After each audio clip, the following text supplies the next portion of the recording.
Hello everyone, রয়েস কিচেনে তোমাদের সকলকে ওয়েলকাম। আমি তন্নি চলে এসেছি আরেকটি নতুন রেসিপি নিয়ে তোমাদের কাছে। আজকে শেয়ার করছি মায়ের হাতের মুসুর ডালের বড়ার ডালনা। চলো মায়ের থেকে রেসিপিটা শুনে নেওয়া যাক। কিছুই না, সাধারণ আমি 1 কাপ মুসুরি ডাল নিয়েছি। মুসুরি ডালটা ভালো করে ধুয়ে জলে ভিজিয়ে রাখলাম আধা ঘন্টা। তারপরে যখন আমি বুঝতে পারলাম যে ডালটা এখন পেস্ট করা যাবে, তা আমার মিক্সচার মেশিনটা একটু কিছুদিন ধরে নষ্ট হয়ে আছে, আমি ওটা শিলে বেটে নিলাম।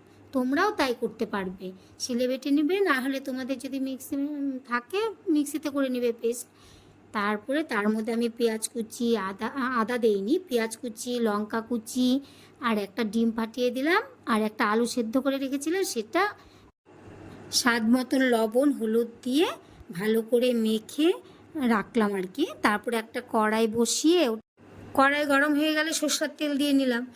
তেলটা গরম হয়ে গেলে ছোট ছোট করে বলের আকারে আমি বড়াগুলি ভেজে আলাদা করে তুলে রাখলাম। ওই তেলের মধ্যেই আমি আর একটু তেল দিয়ে নিলাম। তারপরে সেই তেলে তোমার তেজপাতা, শুকনো লঙ্কা, গোটা জিরে ফোড়ন দিয়ে আগে থেকে কেটে রাখা আলুগুলি হালকা করে ভেজে নিলাম, লবণ আর সামান্য হলুদ দিয়ে। ভাজা আলুর ওপরে আমার আগে থেকে রেডি করা ছিল পেঁয়াজ বাটা, রসুন বাটা, আদা বাটা দিয়ে তার মধ্যে তোমার জিরার গুঁড়া, লঙ্কার গুঁড়া দিয়ে ভালো করে কষিয়ে নিলাম। যখন দেখলাম তেল ছাড়া শুরু হয়ে গেছে, তখন 3-4টে কাঁচা লঙ্কা চেরা দিয়ে দিলাম। তারপরে আমি বুঝে জল দিয়ে দিলাম। জল যখন ফুটে উঠলো তখন আমি বড়াগুলি ছেড়ে দিলাম। বড়াগুলি ছাড়ার পরে 5 মিনিট ফুটলো জলের মধ্যে।